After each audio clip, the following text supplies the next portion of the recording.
차에서 선정하고 함께 또 이런 기독교적 가치관으로 세워지길 바라면서 선정하였습니다. 아직 저도 서툴지만 같이 한 번 더 사용해 보면 좋겠습니다. 444장입니다.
사도신경으로 고백하겠습니다. 나는 전능하신 그보다 하나님 천지의 창조주를 믿습니다. 나는 이제 유일하신 하나님 예수 그리스도를 믿습니다. 그는 성령으로 잉태되어 동정녀 마리아에게 사시고 본디오 빌라도에게 고난을 받아 십자가에 못 박혀 죽으시고 장사된 뒤 사흘 죽은 자 가운데서 다시 살아나셨으며 하늘에 오시어 전능하신 그보다 하나님 공중에 앉아 계시다가 거기로부터 살아있는 자와 죽은 자를 심판하러 오십니다. 나는 성령을 믿으며 거룩한 공교회와 성도의 교제와 죄를 용서하는 것과 몸의 부활과 영생을 믿습니다. 아멘. 26장 찬송하겠습니다. 우리의 박우근 집사님 기도하시겠습니다.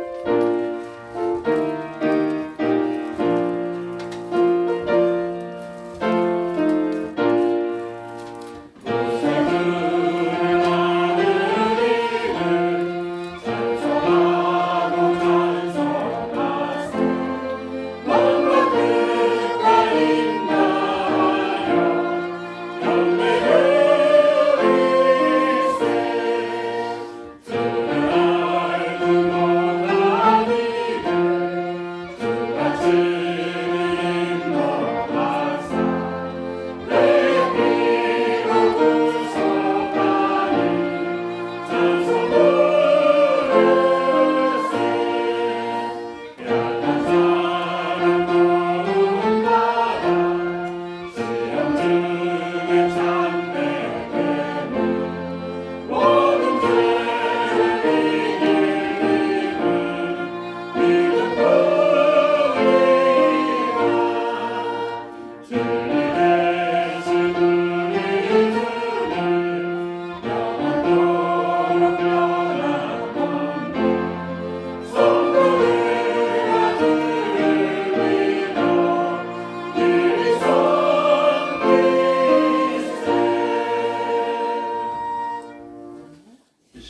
우리를 대표하여 박유빈 집사님 기도 인도하심으로 다 같이 기도드리겠습니다.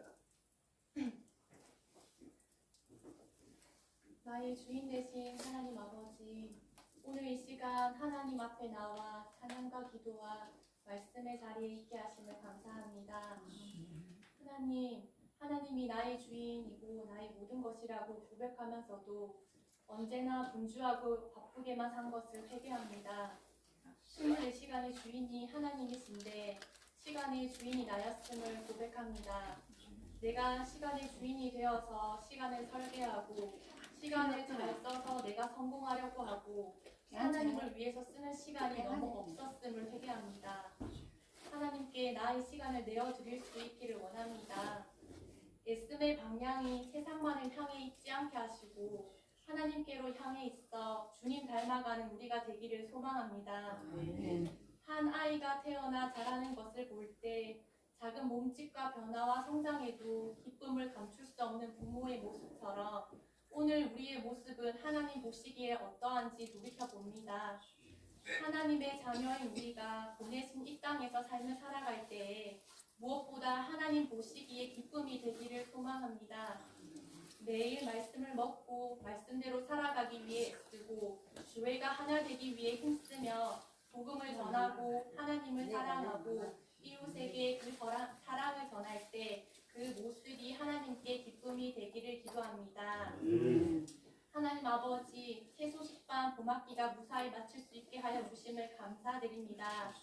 그간 수고하시고 기꺼이 헌신하신 선생님들을 기억하여 주시고 아이들이 어느 곳에 있던지 들었던 그 말씀들이 작은 씨앗이 되어 하나님을 영접하고 하나님의 자녀로 살아갈 수 있기를 소망합니다.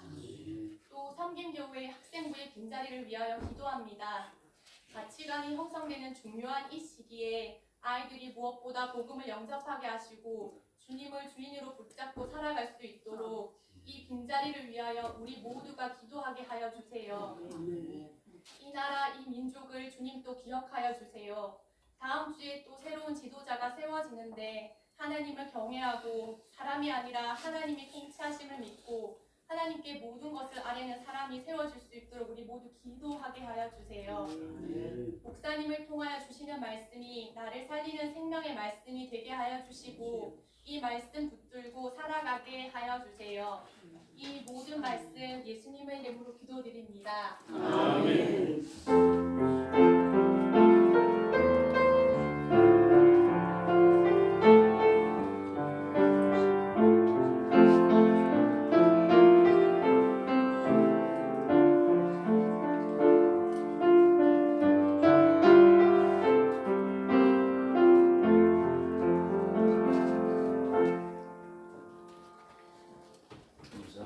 하나님 말씀 보시겠습니다. 구약 성경입니다. 역대상 1장입니다.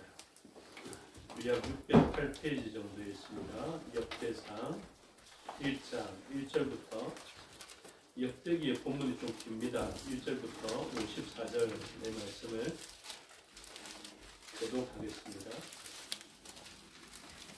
역대상 1장 1절부터 54절의 말씀을 교독하겠습니다. 아담, 셋, 에노스, 에녹, 무두셀라, 라멕, 노아, 셈, 함과 야벳은 솟아나리라. 야벳의 자손은 고멜과 마곡과 마대와 야완과 두발과 메섹과 디라스요. 고멜의 자손은 아도사스와 사가가 말하여. 야완의 자손은 엘리사와 다시스와 기팀과 도다님이더라. 함의 자손은 구스와 미스라임과 북과 가나안이요. 구스의 자손은 스바와 하율라와 삽다와 라마와 삽드가요. 라마의 자손은 스바와 드다니요. 구스와 돈이 구스를 낳았으니 세상에서 천명렬이며. 미스라임은 루딤과 아나밈과 느하딤과 납두힘과 가수림과 가수림과 갑돌림을 낳았으니 브레셋 종족은 가수림에서 나왔으며. 가나안은 마다들 시돈과 헷을 낳고 또 여기서 종족과 우리 종족과 게르가스 종족과 비위 종족과 알가 종족과 신 종족과 알바 종족과 스말 종족과 하나 종족을 낳았더라. 셈의 자손은 엘람과 아수르와 아르박삭과 룩과 아람과 우스와 훌과 그리고 게델과 메색이라. 에벨은 두 아들을 낳아 하나의 이름을 벨렉이라 하였으니 이는 그때 옛 땅이 나뉘었으며 그의 아우의 이름은 욕단이며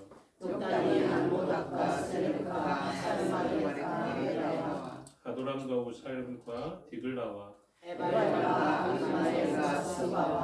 오빌과 하윌라와 요밥을 낳았으니 욕단의 자손은 이상과 같으니라. 에벨 벨렉 르 아브람 곧 아브라함은 조상들이요 아브라함의 자손은 이삭과 이스마엘이라. 이스마엘의 조건은 이러하니 그의 맏아들은 느바요시요 다음은 게달과 압구엘과 밉삼과 이스마와 누바와 마사와 여둘과 나비스와 게드마라. 이들은 이스마엘 자손들이라. 아브라함의 자손을 돌아가는 자손은 이스마엘과 욕상과 무당과 미디안과 이스라엘과 수아여.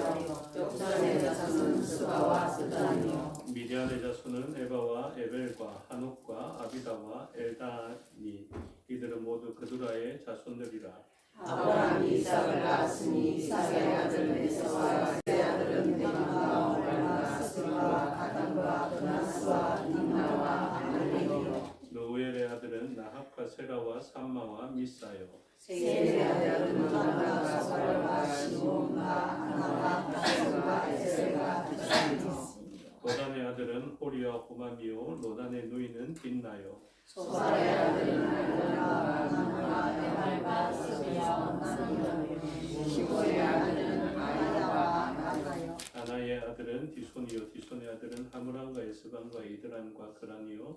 에셀의 아들은 하람과 샤람과 아야가니와 사사의 아들은 후스와 가라니라. 이스라엘 자손을 다스리는 왕이 있기 전에 에돔 땅을 다스리는 왕은 이러하니라. 보올의 아들 벨란이 그의 도성 이름은 딘하바이며 벨라가 죽음에 보스라 세라의 아들 요람이 대신하여 왕이 되고 요밥이 죽음에 대만 종족의 땅의 사람 후삼이 대신하여 왕이 되고 후삼이 죽음에 브라스의 아들 하닷이 대신하여 왕이 되었으니 하닷은 모압들에서 미디안을 치는 자여 그 도성 이름은 아이시며 하닷이 죽음에 마스레가의 사물라가 대신하여 왕이 되고 사물라가 죽음에 강가에 로 사울이 대신하여 왕이 되고 사울이 죽음에 악볼의 아들 바알 하나니 대신하여 왕이 되고 바알 하나님 죽음에 하닷이 대신하여 왕이 되었으니 그의 도성 이름은 마가요 그의 아들의 이름은 벨라리라. 에사의 손녀여 바알의 제사라. 하닷이 죽으니라. 그리고 에돔의 족장은 이러하니 딘나 족장과 알리아 족장과 여뎃 족장과 올리바 족장과 제사 족장과 디몬 족장과 그나스 족장과 대만 족장과 밉살 족장과 막대기 족장과 이람 족장이라. 에돔의 족장이 이루어졌더라. 아멘. 기도하겠습니다. 아버지 하나님 은혜와 사랑을 감사합니다. 이 시간 하나님의 말씀을 듣겠습니다. 성령 하나님께서 가르쳐 주시고 마음에 새겨 주시옵소서. 종에게 능력 베푸사 하나님 말씀과 뜻을 온전히 드러내게 하여 주시옵소서. 감사드리며 예수 그리스도 이름으로 기도드리옵나이다. 아멘. 오늘 본문의 제목은 이스라엘의 시작이라는 제목이 붙여져 있습니다. 오늘 본문 길지만 이렇게 읽지 않으면 우리가 보통 읽으면서도 그냥 쉽게 넘어갑니다. 혼자 성경을 보실 때 이러한 부분들은 눈으로 그냥 쭉 듣고 지나가는 부분들이 많기 때문에 우리가 조금 어렵지만 이것을 다 읽어보았습니다. 그리고 이렇게 읽는 것이 굉장히 중요하고요. 이렇게 읽을 때 우리가 그냥 넘어갈 부분들 같지만 사실은 눈여겨봐야 하는 부분들이 있죠.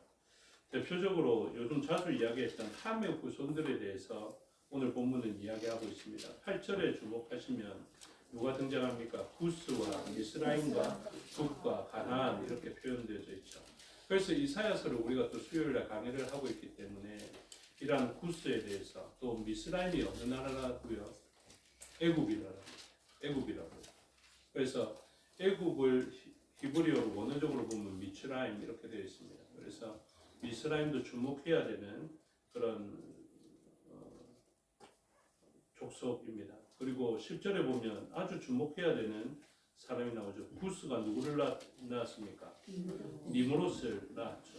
그래서 이 니므롯이 사실은 이 세상에 영거리고 뛰어난 사냥꾼이 되었기 때문에 강성한 나라를 이루게 됩니다.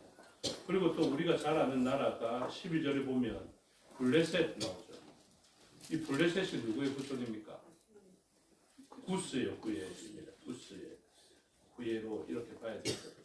그리고 우리가 가나안 7족속이라 이야기하는 뭐 여부스, 헷 이런 족속, 아모리 족속, 기르가스 족속, 히위 족속 이런 부분들이 또 13절에 보면 가나안 이렇게 되어 있죠. 그래서 가나안의 후예로 그 종족들이 강성하게 있었고 그리고 그들의 크기가 굉장히 컸다라는 것을 이야기하고 있습니다. 그리고 셈의 자손을 이야기하죠. 셈의 자손이 누가 있습니까? 17절에 아수르는 잘 알죠. 아수르가 누구의 후손입니까? 셈의 후손으로 나타나 있습니다. 그런데 이 아수르에 의해서 누가 나오냐면 사실은 아수르가 있고 이후에 신아수르가 뭐 뉴아시리아 이렇게 되겠지만 이 신아수르가 세워지게 되는데 우리는 보통 함의 후예들이 나쁘다 이렇게 생각하면서 구스, 미스라임, 북가나안 이 후예들이 두고두고 이스라엘 족속을 어렵게 하고 유다 족속을 아프게 했다 이렇게 생각하게 되는데 아수르는 뜻밖의 셈의 후예입니다. 이 셈의 계보가 이제 아브라함으로 연결되어지고 예수 그리스도로 연결되어지기 때문에 이 계보를 우리는 굉장히 좋게 보는데 아수르가 등장한다고. 그래서 이 아수르에 대해서 우리가 조금 살펴봐야 합니다. 이 아수르가 셈의 후예로서 북이스라엘을 함락했는지 이게 신학적으로 조금 갈등이었죠. 그런데 다른 해석이 있습니다. 그게 무엇이냐면 구스가 낳았던 그 니므롯의 후예들이 어디에 사느냐 하면 이 아수르 지역에 가서 살게 됩니다.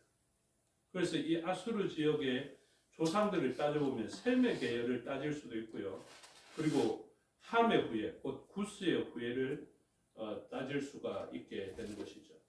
창세기 10장 8절부터 제가 조금 읽어드리겠습니다.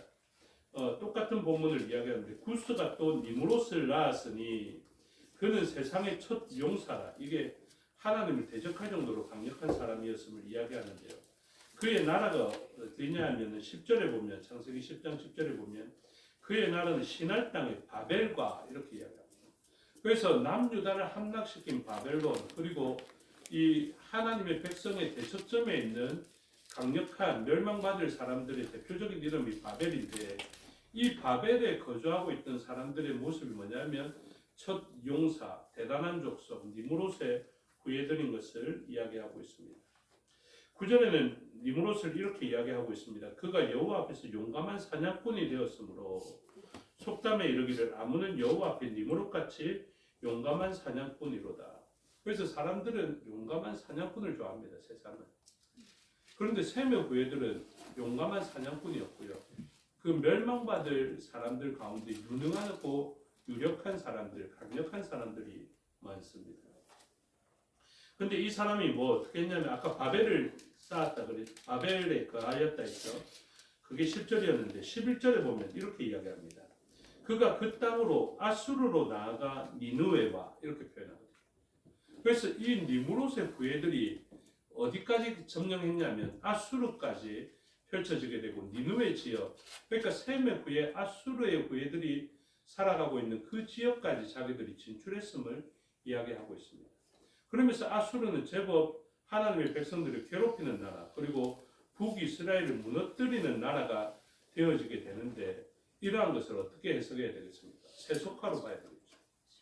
그래서 셈의 후예들이 이 함의 후예들을 지배하면서 다스려야 되는데 이들을 다스리자니 셈의 후예는 너무 약하였고 그 함의 후예들은 제법 강성하였던 것입니다.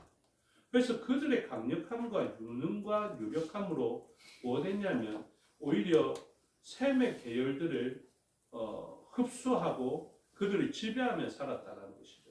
마치 애굽, 그 미스라임이 셈의 후예들을 노예로 부렸던 것처럼 오늘날도 그리스도인들이 오히려 사회적으로 좀 약합니다. 세상 사람들이 더 강력해 보입니다. 이런 세상을 살다 보면 그리스도인들은 어떻게 생각되냐면 나도 저 세상적이고 세속화되는 것에 대한 부러움과 동경을 가지고 있습니다. 그래서 이러한 사람들이 정서적으로 무엇에 동의하냐면 세상적 가치관에 하게 됩니다. 그래서 세상이 가르쳐 주는 대로 그대로 흡수하게 돼요. 우리는 진화론을 믿지 않습니다. 우리는 창조론을 믿습니다. 그런데 세상이 강력하고 그 문화와 그리고 그 과학적인 배경이 있다라는 식으로 이야기해서 우리를 설득해내어서 오늘날의 그리스도인들에게는 무엇이 있냐면 진화론이 자리 잡아 있습니다. 그런 것과 같이 지금 그리스도인들이 성경의 가치관으로 살아가지 않고 세상적 가치관으로 살아가게 됩니다. 그러면서 뭐라고 이야기합니까? 돈만 벌면 그게 정의라고 생각합니다. 돈이 있으면 그게 유능하다라고 생각합니다. 돈이 정답이다 생각합니다. 돈이 옳다라고 생각합니다. 그런 식으로 세속화된 그리스도인들이 많습니다. 그래서 돈을 지배하지 못하고 돈의 지배를 받고 있는 세속화된 만몬의 지배를 받고 있는 그리스도인들이 많다고요. 그래서 이러한 일들을 살펴봐야 합니다. 그러면서 또 익숙한 이름이 나오죠. 27절에 보면 아브라함은 조상들이요 이렇게 이야기합니다. 그러면서 이후에 일어나는 그 에서와 야곱의 족보가 나오고 다음 장에 되어지는 그때에는 이제 야곱의 후예들 곧 12지파를 이루는 그 하나님의 백성들의 계보가 나오게 되는데 이 역대기를 시작하면서 첫 번째 조건이 뭐냐면요. 이 역대기는 한 권의 책으로 포로에서 돌아온 사람들을 위하여서 쓰여진 것입니다. 그리고 에스라가 썼을 것으로 추정하는 설이 이제 많은 사람들로부터 인정받게 됩니다. 그러면 지금 이 시점에는 어떤 말씀이 필요하냐면 포로로 잡혀갔다가 바벨론이 멸망하고 메데 바사의 왕이 되는 고레스 왕에 의해서 귀한 명령을 받아서 이 땅에 돌아온 백성들과 그리고 에스더와 같이 모르드게와 같이 여전히 그 땅에 살아가고 있는 사람들에게 하나님의 말씀인 역대기서가 먼저 읽혀졌다라는 것인데 그 시대에 이런 역대기의 말씀 그리고 처음에 어떻게 시작합니까? 아담, 셋, 에노스 이렇게 이야기하면서 자신들을 무너뜨렸던 아수르라는 족속과 그리고 바벨론이라는 족속을 다 이야기하고 메데 바사도 마찬가지입니다. 메데도 야벳의 후예입니다. 1장 5절에 보면 야벳의 자손은 고멜과 마곡과 마데와 할 때 이 마데가 바로 메데의 후손이 됩니다. 그리고 17절에 보면 셈의 자손은 엘람과 이렇게 보고 있는데 이 엘람이 바사, 페르시아의 그 조상이 되어지게 되는 것입니다. 그래서 세상을 주관하고 때로는 자신들이 강할 때도 있겠지만 자신들이 약하여서 그들의 지배를 받으면서 그들이 생각하면 치가 떨리고요. 그리고 아수르를 생각하면 요나와 같이 그들을 구원하고자 하는 복음을 증거하지 않고자 하는 일들이 일어나고 니느웨의 그 큰 성은 무너졌으면 좋겠다라는 그런 배경을 가지고 있었던 이 포로에서 돌아왔던 이 사람들과 포로의 땅에서 살고 있는 사람들에게 하나님의 말씀이 역대기로 증거되었는데 가장 중요한 생각은 무엇이겠습니까? 첫 번째, 역사는 하나님이 주관하십니다. 두 번째는 이러한 모든 사람들은 조상이 아담이다라는 것입니다. 그래서 지금 우리들이 삶의 자리에서 만나게 되는 수많은 사람들이 있습니다. 야곱에게 있어서 에서만 해도 그리고 이삭에게 있어서 이스마엘만 해도 오늘날까지 이스마엘의 후예들이 IS를 이루고 또 이슬람을 이루고 이렇게 살아가고 있는데요. 이러한 족속들이 우리에게 어떤 인식을 가져야 되는 것이 바람직하다는 것입니까? 원래는 하나였다. 야곱의 그 12지파를 이루는 그들의 자손들 그리고 그들이 우리의 믿음의 선진들이라 이렇게 생각하고 그 요한계시록에도 이 12지파의 이름들이 거명되어지게 되는데요. 이 야곱 곧 이스라엘이라는 이름의 형제가 누구입니까? 에서입니다. 그리고 이삭이라는 이 아브라함의 계보가 이삭을 통해서만 흘러내려와서 오늘날 히브리인들을 이루고 그들이 가장 자랑스럽게 생각하는 것이 아브라함의 후손이라는 것인데요. 이 이삭과 이스마엘은 어떻습니까? 형제입니다. 그리고 12지파를 이루는 야곱과 에서는 형제 정도가 아니라 뭐라고 이야기합니까? 쌍둥이입니다. 그래서 우리들이 살아가는 날 동안 생각해야 되는 것은 무엇이냐면 이 옆 사람이 아무리 애써 갖고 아무리 이스마엘 갖고 아무리 나를 힘들게 만들고 나를 때로는 무너뜨리게 만들고 지배하는 사람이기는 하지만 그의 조상 선대로 올라가 보면 한 형제에서 나왔고 아브라함과 이삭 그리고 이스마엘 이뿐만이 아니라 야곱과 에서 이들의 가장 윗대까지 올라가 보면 결국은 아담의 후예로서 우리가 하나님의 자녀된 계열에 있다라는 것을 이야기하는 것이죠. 물론 노아의 홍수 이후에 셈과 함과 야벳이 그렇게 구별되어지기는 하지만 우리가 그렇게 올라가다 보면 결국은 하나님께서 우리에게 주신 아담과 하와의 소망을 가지면서 여자의 후손으로 나왔던 그들을 통하여서 온 땅에 편만하게 되었음을 가르쳐주고 있습니다. 궁극적으로 말하는 것은 나와 그 사람이 다르지 않고 나와 그 사람은 하나이며 결국은 두 몸이 합하여서 하나의 몸이 되었던 것처럼 야곱에게 있어서 에서를 아프게 하고 에서의 것을 빼앗은 이 일은 결국 자기도 아파하고 슬퍼할 일이 될 것이다 라는 것을 가르쳐주고 있습니다. 그래서 포로로 잡혀갔지만은 하나님의 역사의 주관을 생각해야 될 뿐만 아니라 우리의 주변에 있는 가시 같은 이웃들에 대해서 해석해내는 성경적인 관점은 무엇이냐면 그들이 구원받으면 가장 좋겠다라는 것이고요. 구원받지 못하면 우리가 함께 아파해야 하는 존재다라는 것을 가르쳐주고 있습니다. 오전의 말씀에 따르면 그 마음을 아프게 했던 사람들과 그리고 자랑스럽게 이야기했던 그 사람들이 다르지 않고 하나다라는 것입니다. 오늘 우리가 굳이 함의 후예가 나빴을 거야. 함의 후예가 아수르 땅에 있었기 때문에 아수르가 세속화되어서 나빴을 거야. 이런 이유들을 찾아내는 것보다 셈의 후예도 마찬가지입니다. 셈의 후예도 우리를 아프게 하는 사람들이 있을 수 있고요. 그리고 함의 후예는 두말할 것 없이 아프게 하는 사람이 있고 또 하나님의 뜻에 의해서 이스마엘은 형제를 대항하면서 살게 되는 하나님의 섭리 가운데 우리를 대항하는 사람으로 있을 수도 있다는 것을 기억하십시오. 그러므로 우리가 해야 되는 가장 중요한 원칙은 그 사람들이 다 생명책에 기록된 사람인 것을 바라보고 또한 그렇게 되기를 소원하면서 서로를 바라보는 것입니다. 그래서 교회에서 가장 중요한 것은 옆 사람을 비난하지 않는 것입니다. 옆 사람을 손가락질하지 않는 것입니다. 아무리 부족한 모습을 가지고 나와 다르더라도 그 사람을 나의 대적으로 원수로 생각해서 봐서는 안 되는 것입니다.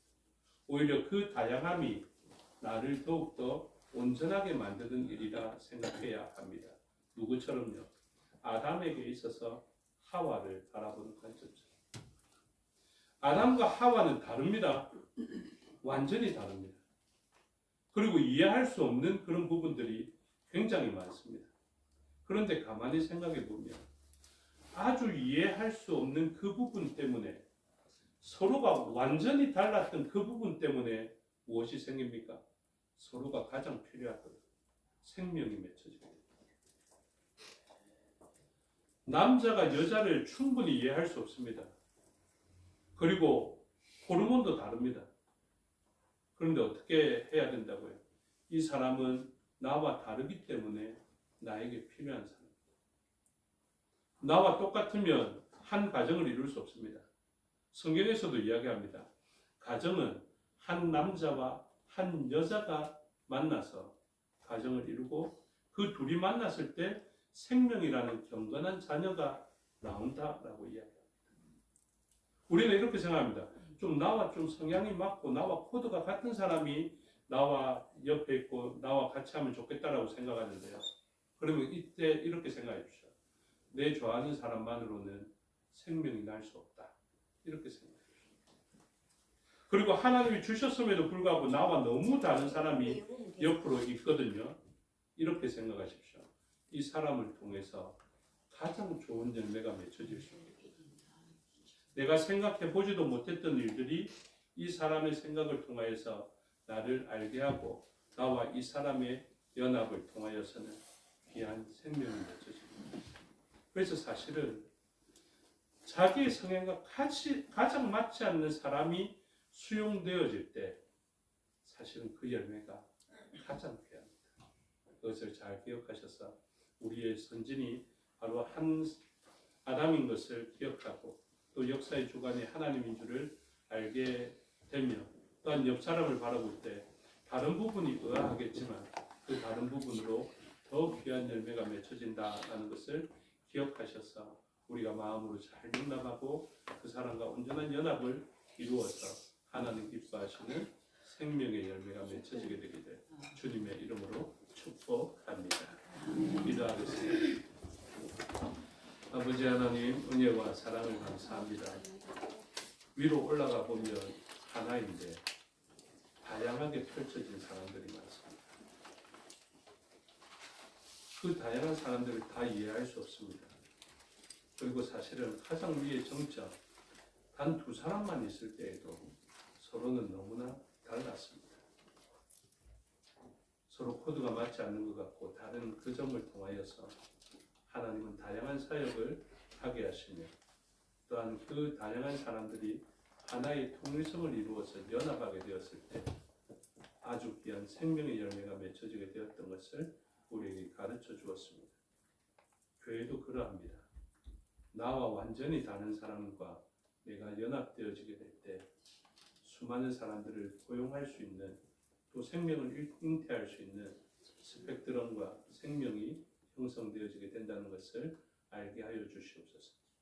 이것이 교회의 신비입니다.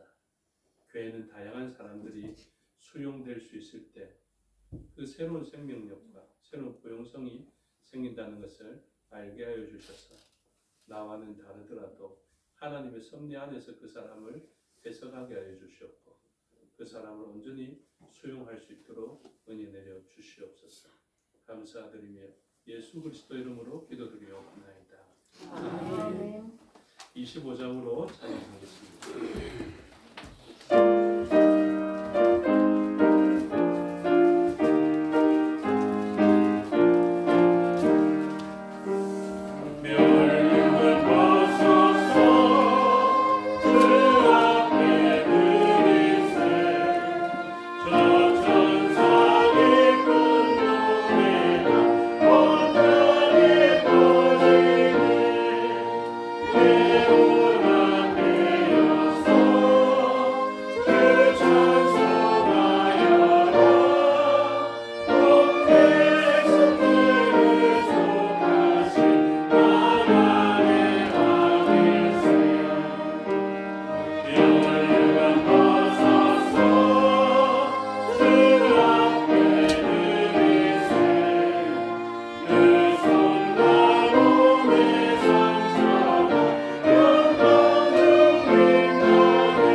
가르쳐 주신 기도 드리겠습니다.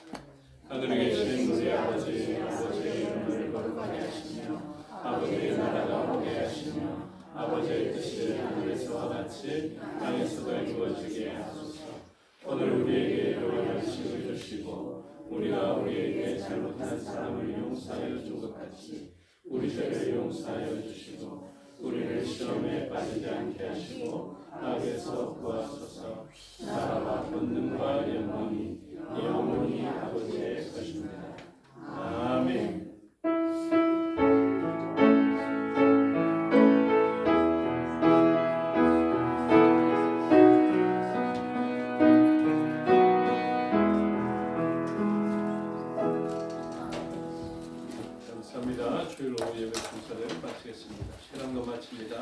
감당하십시오.